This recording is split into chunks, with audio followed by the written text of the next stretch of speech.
સપ્તાહના પ્રથમ દિવસે વહેલી સવારે મહાપૂજા કરી ભગવાનની સ્થાપના કરવામાં આવી હતી। બપોરે તાપી નદી રોડ પર આવેલ રામજી મંદિરેથી ભજન કીર્તન સાથે પોથી યાત્રા નીકળી હતી।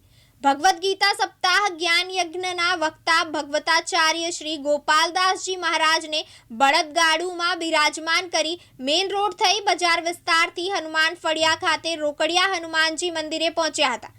પોથી યાત્રામાં યુવાનો, વડીલો, બહેનો મોટી સંખ્યામાં જોડાયા હતા। કથા તારીખ 7 જૂન 2025નો પ્રારંભ કરવામાં આવ્યો છે અને 13 જૂન 2025ના રોજ વિરામ થશે।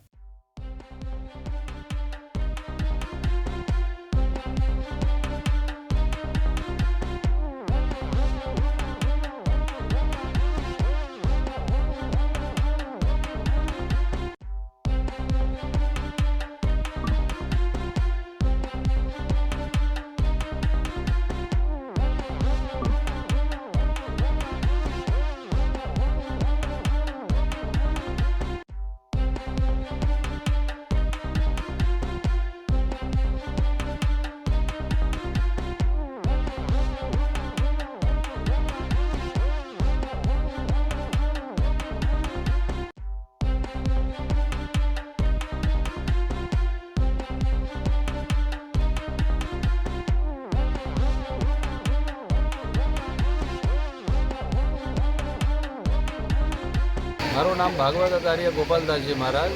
અમે દર વર્ષે અલગ અલગ તીર્થોમાં હરિદ્વાર, જગન્નાથપુરી, કાશીની અંદર કથા કરતા હોઈએ છીએ અને અહીંયા રોકડિયા હનુમાનજી મહારાજનું યુવક મંડળ છે એમના પવિત્ર ભાવથી અને માંડવીની આ બધા જ ભાવિક ભક્તોને આ જ્ઞાનનો લાભ પ્રાપ્ત થાય એ માટે આપણે ભાગવત ભગવાનનું આયોજન કરેલું છે।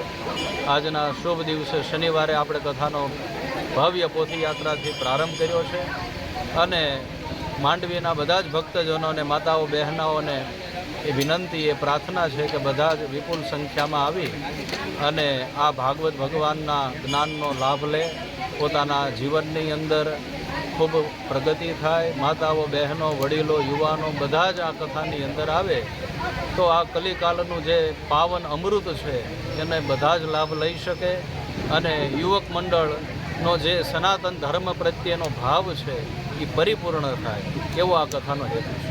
જે આ કથા વિરામ ક્યારે થશે?